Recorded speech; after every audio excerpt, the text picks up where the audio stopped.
بسم الله الرحمن الرحيم. الحمد لله رب العالمين، والصلاة والسلام على رسوله الكريم، أما بعد. ہماری گفتگو شیخ الاسلام کی کتاب متن العقیدۃ الواسطیہ،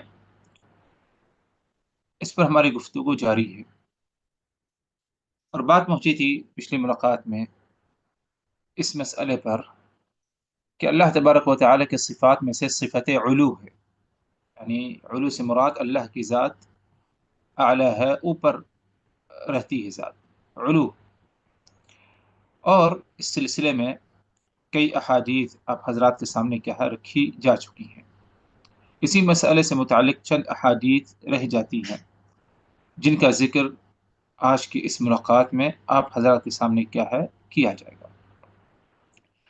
آپ صلی اللہ علیہ وسلم کا فرمان، جیسے کہ صحیح حدیث میں ہے کہ آپ نے ایک موقع پر، یعنی اس حدیث کو شیخ الاسلام ابن تیمیہ نے کیا ہے ذکر کیا ہے اپنے متن میں، اور وہ یہ کہ رسول اللہ صلی اللہ علیہ وسلم نے ایک دفعہ ایک جاریہ، ایک لونڈی سے کہا این اللہ، کہ اللہ تبارک و تعالی کہاں ہے؟ تو اس نے کہا فی السماء، آسمان میں ہے. اور آسمان جانتے ہیں کہ وہ ہم سے نیچے نہیں بلکہ ہم سے اوپر ہے. تو اس نے کہا کہ اللہ کی ذات آسمان پر ہے. پھر رسول اللہ صلی اللہ علیہ وسلم نے پوچھا من انا، میں کون ہوں؟ تو آپ نے فرمایا انت رسول اللہ، کہ آپ اللہ کے رسول ہیں. تو جب آپ صلی اللہ علیہ وسلم کو یہ محسوس ہوا کہ یہ لونڈی، یہ جاریہ مسلمان ہو چکی ہے اور توحید کا اقرار کر رہی ہے، اس بات کا اقرار کرتی ہے کہ اللہ کی ذات اوپر ہے، آسمان پر ہے، اور میرے بارے میں یہ گواہی دیتی ہے کہ میں اللہ کا آخری رسول و پیغمبر ہوں، تو آپ صلی اللہ علیہ وسلم نے اسے آزاد کرنے کا حکم دیا اور فرمایا اعتقھا، کہ اسے آزاد کر دو، فإنها مؤمنہ، کیونکہ یہ لونڈی، یہ جاریہ مؤمنہ ہے، یعنی ایمان والی ہو گئی ہے، ایمان لے آیا اس نے. اس حدیث سے یہ مسئلہ ثابت ہو رہا ہے کہ اللہ تبارک و تعالیٰ کی صفات میں سے صفت علو، اللہ کی ذات اوپر ہے. جیسے کہ اس لونڈی نے، اس جاریہ نے اللہ کے رسول صلی اللہ علیہ وسلم کے سوال پر یہی جواب دیا. جب آپ نے پوچھا این اللہ، کہ اللہ کہاں ہے، تو جواب میں کہا اس نے فی السماء، آسمان میں ہے، یعنی اللہ کی ذات اوپر ہے.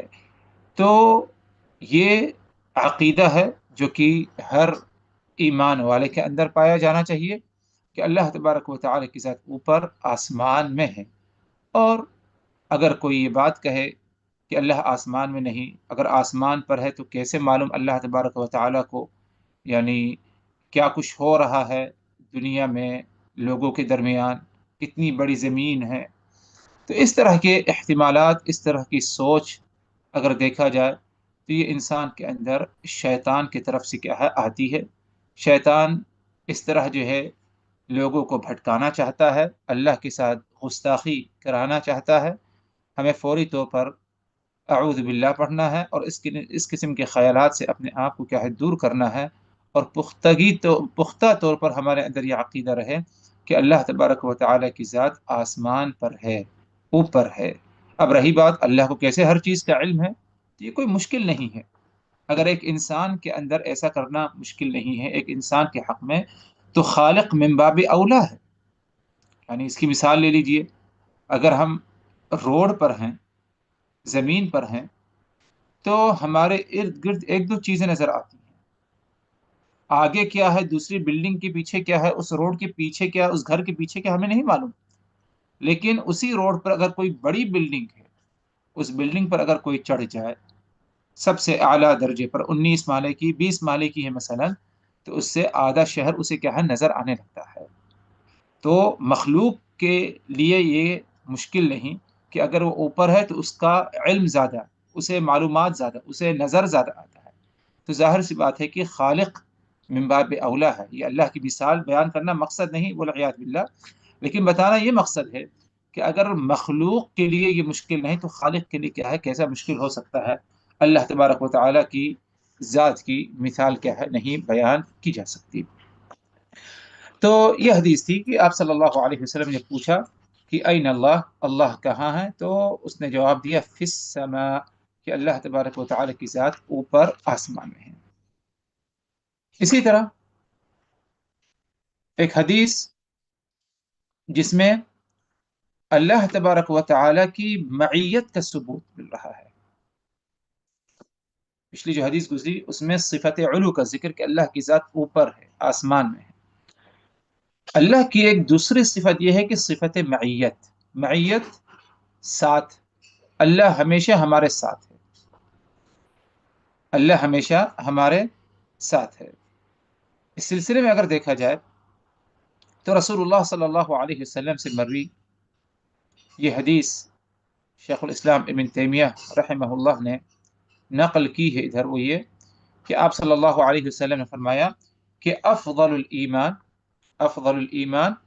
ان تعلم ان اللہ معك حيثما كنت، افضل الایمان ان تعلم ان اللہ معك حيثما كنت، کہ سب سے افضل درجہ ایمان کا، سب سے افضل درجہ ایمان کا یہ ہے کہ تمہیں اس بات کا علم ہو کہ تم جہاں کہیں پر بھی ہو اللہ تبارک و تعالی کی ذات تمہارے ساتھ ہے۔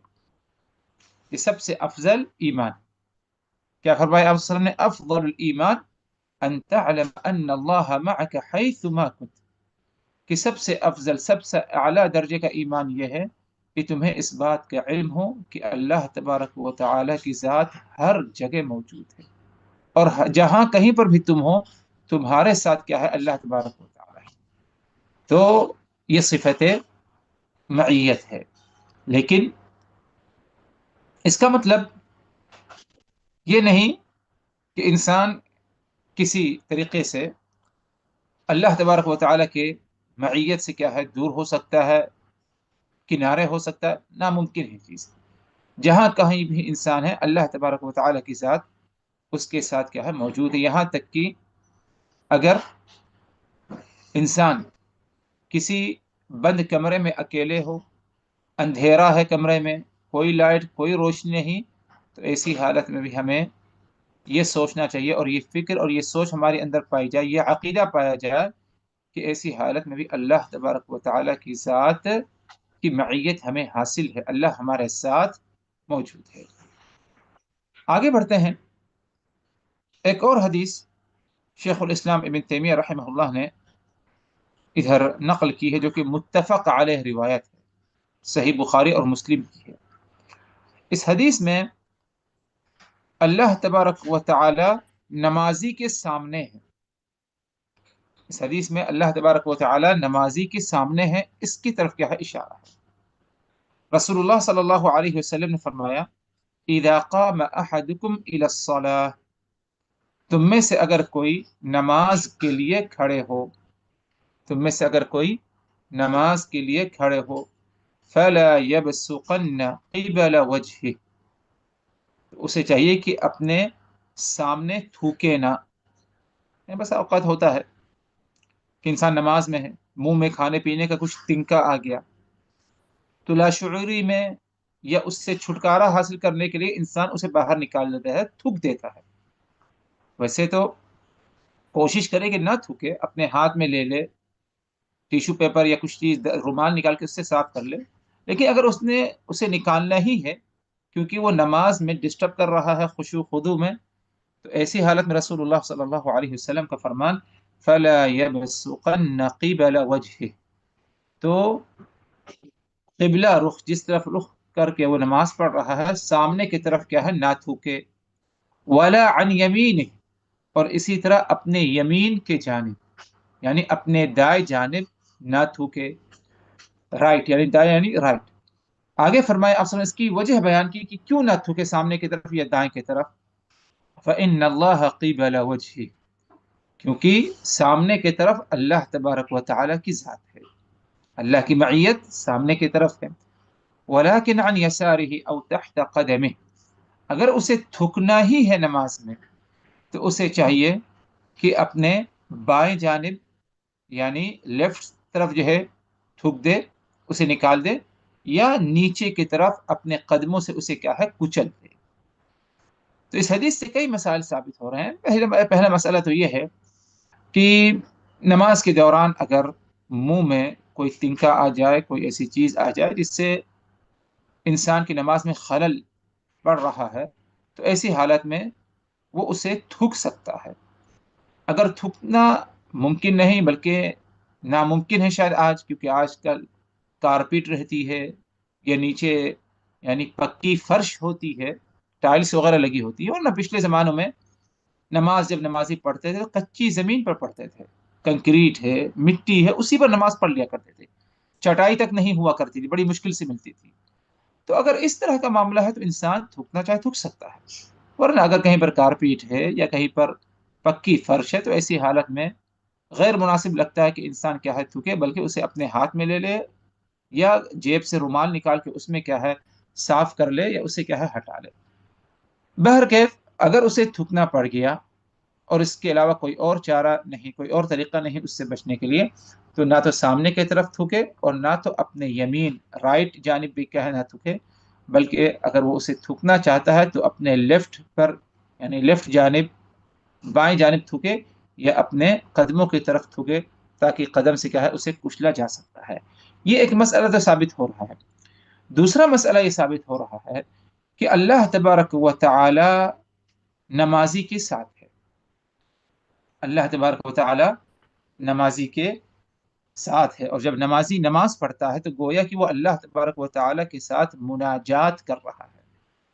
مناجات یعنی دیگر الفاظوں میں، حالانکہ باریکی لفظ نہیں ہے اس کے، یعنی الٹرنیٹ یا کوئی دوسرا لفظ، یہ یوں سمجھیے مناجات کا لفظ یہ ہے کہ اللہ کے ساتھ اس کی گفتگو ہو رہی ہے، یعنی یا اللہ کو پکار رہا ہے۔ مناجات خاص کیفیت ہوتی ہے، تو یہ نمازی کی کیفیت ہے۔ تو ایسی حالت میں اللہ تبارک و تعالی اپنے بندوں کے ساتھ کیا ہے ہوتا ہے۔ آگے بڑھتے ہیں، ایک دوسری آیت، یعنی دوسری آیت کیا اس سلسلے میں اگر دیکھا جائے تو ایک اور حدیث ہے جو کہ صحیح مسلم کی ہے، جس حدیث میں اللہ تبارک و تعالی کی کئی صفات کا ذکر ہے، ایک صفت کا ذکر نہیں۔ ایک ہی حدیث میں رسول اللہ صلی اللہ علیہ وسلم نے کئی صفات کا ذکر فرمایا۔ وہ کیا صفات ہیں؟ اس حدیث پر غور کریں، اور بہت ہی پیاری دعا ہے، صحیح مسلم کی ہے۔ فرمایا آپ صلی اللہ علیہ وسلم نے، اللہم، اے اللہ، رب السماوات السبع والارض، اے اللہ جو ساتوں آسمان اور زمین کا رب ہے، پروردگار ہے، خالق ہے، بنانے والا ہے، ورب العرش العظیم، اور عرش عظیم کا بھی رب ہے۔ ساتوں آسمان زمین کا رب ہے بنانے والا، اور عرش عظیم کا بھی رب ہے۔ آگے فرمایا آپ صلی اللہ علیہ وسلم نے اس دعا میں، ربنا ورب کل شیء، ہمارا بھی رب ہے، ہم انسانوں کا، ہم لوگوں کا رب ہے، ورب کل شیء، اور ہر چیز کا وہی رب ہے۔ یعنی جس طرح اللہ تبارک و تعالی کی ذات ساتوں آسمان اور زمین کو بنانے والی ہے، ان کا خالق ہے، اسی طرح عرش عظیم کا رب ہے، خالق ہے، اسی طرح رب العزت ہم سبوں کا رب ہے، بلکہ تمام چیزوں کا وہی کیا ہے رب ہے اور پروردگار ہے۔ آگے فرمایا آپ صلی اللہ علیہ وسلم نے ایک طویل حدیث جو کہ صحیح مسلم کی ہے، جس حدیث میں آپ صلی اللہ علیہ وسلم نے ایک دعا بیان کی، دعا پڑھی، اور اس دعا میں اگر دیکھا جائے تو آپ صلی اللہ علیہ وسلم نے رب العزت کی کئی صفات کا ذکر کیا۔ فرمایا آپ صلی اللہ علیہ وسلم نے، اللہم، اے اللہ، رب السماوات السبع والارض ورب العرش العظیم، اے اللہ جو ساتوں آسمان اور زمین کا رب ہے، جو ساتوں آسمان اور زمین کا رب ہے، ورب العرش العظیم، اور عرش عظیم کا رب ہے۔ عرش کیا؟ عرش اللہ تبارک و تعالی اسی پر کیا ہے مستوی ہے، الرحمن علی العرش استوى، جیسے کہ اس سے پہلے ہماری بات گزر چکی ہے۔ تو یہ عرش عظیم، اس کا رب کون ہے؟ اس کا رب بھی اللہ تبارک و تعالی ہے۔ ربنا ورب کل شیء، اللہ تبارک و تعالی کی ذات یہ ہمارا رب ہے، یعنی انسانوں کا، وربنا ورب کل شیء، اور اسی طرح ہر مخلوق کا رب ہے، ہر مخلوق کا اللہ تبارک و تعالی کیا ہے؟ رب ہے، ہر چیز کا رب ہے۔ فالق الحب والنوى، فالق الحب والنوى، بیج اور گھٹلی، بیج اور گھٹلی ان دونوں کو پھاڑنے والا یا اس میں سے پودا اور درخت نکالنے والا وہ بھی اللہ تبارک و تعالی کی ذات ہے۔ اب مثال لے، تربوز ہے، تربوز کی بیج ہوتی ہے، اسی بیج سے اگر ہم اسے درخت مٹی میں دوبارہ ڈال دیں تو ایک دوسرا پودا آتا ہے، ایک دوسرا پودا۔ تو اس بیج کو پھاڑنے والا کون ہے؟ اس سے دوسرا پودا نکالنے والا کون ہے؟ وہ اللہ تبارک و تعالی کی ذات ہے۔ والنوى، اسی طرح جو گھٹلی ہے، گھٹلی مطلب جیسے کھجور کی گھٹلی ہو جاتی ہے، آم کی گھٹلی ہے، اس سے درخت نکلتے ہیں، گھٹلی سے درخت اور بیج سے کیا ہے؟ پودے ہوتے ہیں۔ تو چاہے گھٹلی ہو چاہے بیج ہو، اس میں سے درخت نکلے، پودا نکلے، کون نکالنے والا ہے؟ اس کو فالق کرنے والا کون ہے؟ وہ اللہ تبارک و تعالی کی ذات ہے۔ آگے فرمایا رسول اللہ صلی اللہ علیہ وسلم نے، منزل التورات والانجیل والقرآن، تورات اور انجیل اور قرآن، تورات، انجیل اور قرآن کو نازل کرنے والا ہے۔ یہ تینوں آسمانی کتاب ہیں۔ تورات موسیٰ علیہ السلام پر نازل ہوئی، انجیل عیسیٰ علیہ السلام پر نازل ہوئی، اور قرآن جو کہ سب سے عظیم آسمانی کتاب ہے، رسول اللہ صلی اللہ علیہ وسلم پر کیا ہے؟ نازل ہوئی۔ ان تینوں کو نازل کرنے والا کون ہے؟ اللہ تبارک و تعالی کی ذات ہے۔ آگے فرمایا آپ صلی اللہ علیہ وسلم نے، اعوذ بک من شر نفسی، اعوذ بک من شر نفسی، میں پناہ طلب کرتا ہوں، میں پناہ طلب کرتا ہوں۔ کس کی پناہ؟ اللہ کی پناہ۔ پناہ سے مراد یعنی حفاظت کر ہماری، کس چیز سے حفاظت کرنا ہے؟ من شر نفسی، میرے نفس کے شر سے، میرے نفس کے شر سے میں پناہ طلب کرتا ہوں۔ اب ظاہر سی بات ہے کہ انسان کا نفس جو ہے اس کے اندر شر پایا جاتا ہے، برائی پر ابھارتا ہے، جیسے کہ قرآن مجید کی آیت ہے، وما ابرئ نفسی ان النفس لامارۃ بالسوء، ان النفس لامارۃ بالسوء، یقیناً انسان کا نفس امارہ بالسوء ہے، برائی پر ابھارتا ہے، شر کے طرف کیا ہے؟ لے جاتا ہے۔ تو نفس کے شر سے بھی ہمیں پناہ طلب کرنا ہے، لیکن پناہ کس کی طلب کریں؟ اللہ تبارک و تعالی کی۔ آگے فرمائے آپ صلی اللہ علیہ وسلم نے، وَمِن شَرِّ كُلِّ دَابَّةٍ أَنْتَ آخِذٌ بِنَاصِيَتِهَا، وَمِن شَرِّ كُلِّ دَابَّةٍ أَنْتَ آخِذٌ بِنَاصِيَتِهَا، اور اسی طرح ہر چوپائے، چوپائے یعنی ہر ایسے جانور جو چار پاؤں والا ہوتا ہے، لیکن یعنی دابہ سے مراد ادھر یہ جانور صرف نہیں جو اس کے چار پاؤں ہوتے ہیں، بلکہ کل ما یدب علی الارض، ہر ایسی چیز، ہر ایسی مخلوق جو اس زمین پر چلتی ہے، انسان ہو گیا، جانور مختلف قسم کے ہو گئے ہیں، جنات ہیں، یہ سب اس زمین پر چلتے ہیں۔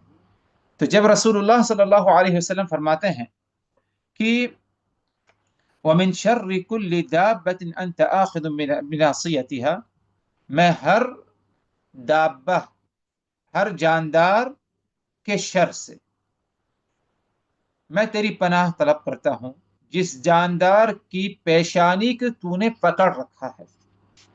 پیشانی یعنی سر کے سامنے والے حصے کو کیا ہے کہا جاتا ہے۔ پیشانی انسان کے جسم میں ایک بہت ہی یعنی معظم چیز ہے، اس کی عظمت ہے، اس کی اہمیت ہے، اسی لیے اس پیشانی کو کسی کے سامنے ٹکانا نہیں بلکہ کس کے سامنے ٹکانا ہے؟ صرف اللہ کے سامنے۔ تو رسول اللہ صلی اللہ علیہ وسلم فرماتے ہیں انت آخذ بناصیتها، کہ ہر ایسا جاندار جو اس زمین پر چلتا پھرتا ہے جس کے پیشانی کو تو نے پکڑ رکھا ہے، پیشانی تیرے ہاتھوں میں ہے۔ آگے فرمایا اب اللہ تبارک و تعالی کی مزید اور اہم صفات کا ذکر۔ نمبر ایک، انت الاول، اے اللہ تو اول ہے، یعنی تجھ سے پہلے کوئی ذات نہیں، تو سب سے پہلی ذات ہے، اول ذات ہے۔ وانت فلیس قبلک شیء، تجھ سے پہلے کوئی چیز نہیں۔ وانت الاخر فلیس بعدک شیء، اور تو سب سے آخر ہے۔ وانت الاخر فلیس بعدک شیء، اور تو سب سے آخر ہے، تیرے بعد کچھ بھی نہیں۔ پوری دنیا، پوری کائنات اللہ تبارک و تعالی ختم کر دے گا، کوئی چیز باقی نہیں رہے گی، لیکن صرف اللہ کی ذات کیا ہے باقی رہے گی، اللہ کے بعد کوئی چیز نہیں۔ وانت الظاہر، اسی طرح اے اللہ تو ظاہر ہے۔ فلیس فوقک شیء، تیرے اوپر کوئی چیز نہیں، یعنی تو سب سے اوپر ہے، تیرے اوپر کوئی چیز نہیں، یہ بھی اللہ کی ایک صفت ہے۔ وانت الباطن فلیس دونک شیء، اور تو ہر چیز کو لیے ہوئے ہے، محیط ہے، تیرا علم ہر چیز کو گھیرا ہوا ہے، ہر چیز تیرے علم میں، ہر بات تیرے علم میں ہے۔ فلیس دونک شیء، تجھ سے کم میں نیچے جو ہے کوئی چیز نہیں۔ رسول اللہ صلی اللہ علیہ وسلم نے ان الفاظوں میں اللہ تبارک و تعالی کی تعریف بیان کی، حمد و ثنا بیان کیا، اللہ کی تعظیم بیان کی۔ کس لیے؟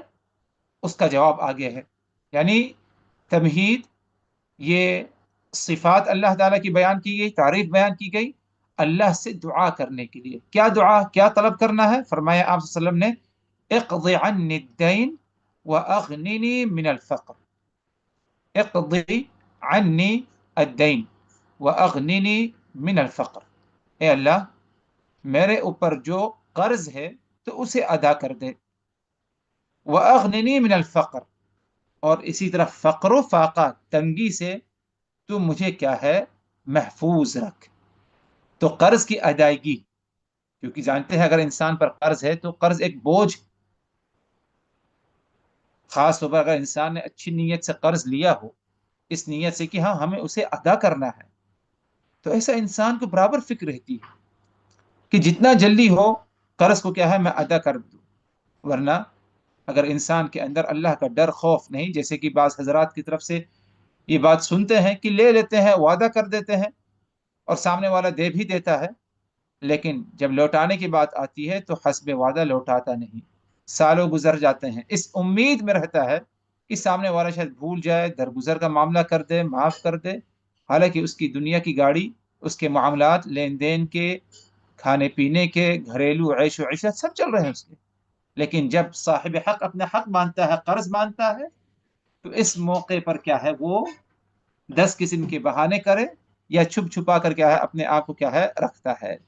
تو کہنا ادھر یہ ہے کہ جس کے اندر فکر ہے قرض ادا کرنے کی، قرض اتارنے کی، اس بوجھ سے فرصت لینے، چھٹکارا لینے کی، تو یقیناً کیا ہے وہ سکون میں نہیں رہتا، اس کو برابر فکر رہتی ہے، بے چینی کی کیفیت رہتی ہے کہ کب میں اس کا پیسہ جو کیا ہے جتنا جلدی ہو کیا ہے میں لوٹا دوں، اس کے لیے کوشش کرتا ہے۔ تو اس مصیبت یا اس بلا، اس آزمائش سے نجات حاصل کرنے کے لیے رسول اللہ صلی اللہ علیہ وسلم نے اللہ تبارک و تعالی سے دعا کی اور فرمایا کہ اقض عنی الدین، اے اللہ تو میرے اوپر سے قرض کو کیا ہے ادا کر دے، واغننی من الفقر، واغننی من الفقر، اور اسی طرح فقر و فاقہ سے تو مجھے بے نیاز کر دے، یعنی مجھ کو اس سے چھٹکارا مل جائے۔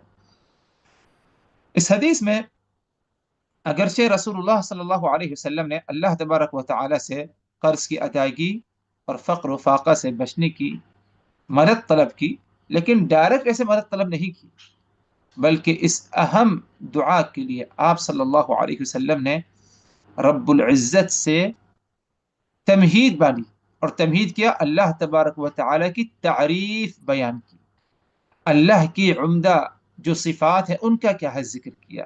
پہلی صفت کہ اللہ تبارک و تعالی کی ذات ساتوں آسمان زمین کا خالق ہے، دوسری صفت عرش عظیم کا خالق ہے، تیسری صفت کہ انسانوں کا پروردگار خالق وہی ہے، ہر چیز کا خالق وہی ہے، چوتھی صفت ہے، پانچویں صفت کہ بیج اور گھٹلی سے درخت پودا نکالنے والا کون ہے؟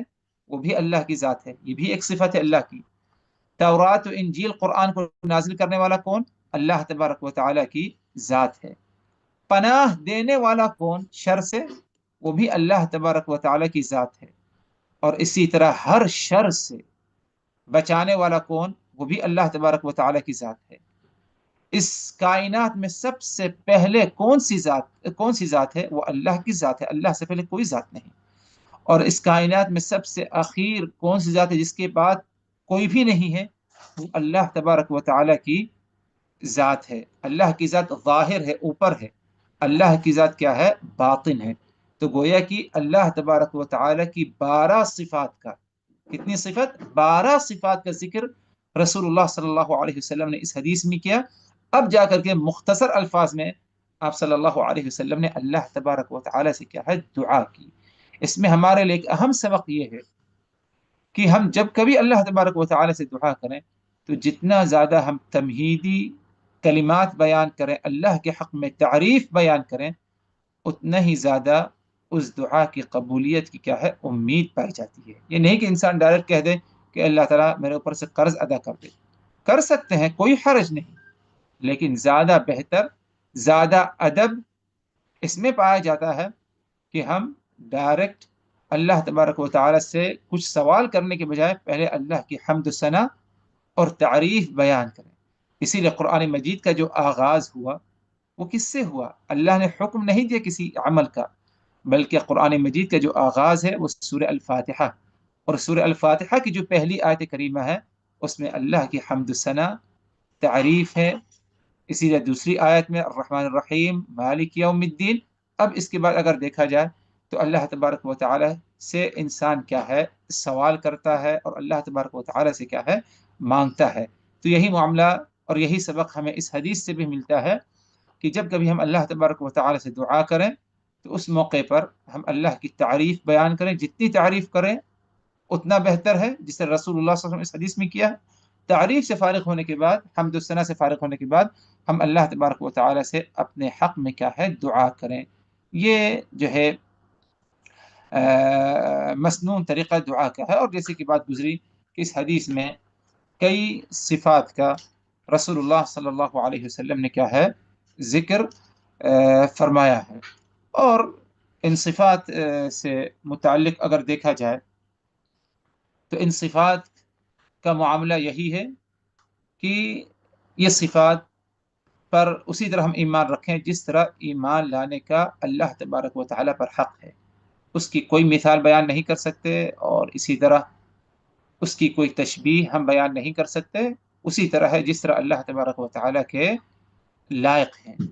ایک اور سبق ہمیں ادھر یہ ملتا ہے کہ ہم ان صفات کو، اللہ کی صفات کو وسیلہ بنائیں، یعنی اللہ کی رضامندی تک پہنچنے کے لیے ان صفات کو ہم وسیلہ بنائیں، جس طرح رسول اللہ صلی اللہ علیہ وسلم نے ان صفات کا ذکر کرنے سے یعنی جو ہے اللہ تبارک و تعالی سے کیا ہے؟ وسیلہ بنایا ان صفات کو اللہ تبارک و تعالی سے کیا ہے؟ دعا کرنے کے لیے۔ اسی پر ہم کیا ہے؟ اکتفا کرتے ہیں۔ مزید اور باتیں انشاءاللہ، یعنی احادیث، وہ احادیث جن احادیث میں رسول اللہ صلی اللہ علیہ وسلم نے اللہ کی صفات کا ذکر کیا ہے، مزید اور احادیث چند اور صفات سے متعلق انشاءاللہ اگلی ملاقات میں۔ اقول قولی هذا واستغفر الله لي ولكم من كل ذنب فاستغفروه انه هو الغفور الرحيم۔